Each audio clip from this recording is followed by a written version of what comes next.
מה קורה חברים? תסתכלו את המסעדה בבודפשט, המסעדה הכי טובה שיש, קוראים לה 26 מעלות. ככה היא נראית מהכניסה עד הסוף. הנה יש בר, תראו הכל בתי אבות. את המיץ מנגו אהבתי מאוד, טעים מאוד, טעים.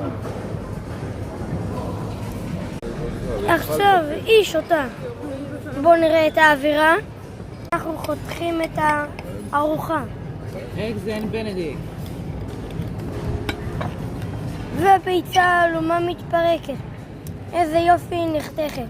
תראה להם את הצרכים הנוספים. והנה אחותי טועמת. בואו נראה איך היא מסתדרת. לא, עזבי. האם טעים? הנה אבא טועם. בואו נראה את המנה איך יצא. איך יצא?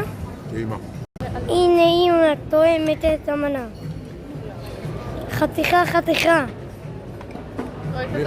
יצא מסיבה. והנה אחותי טועמת את מגש הביצה.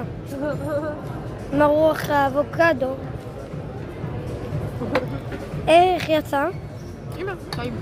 והנה אני טועמת הביס. רגע, עם הגלידה, השארת פה גלידה.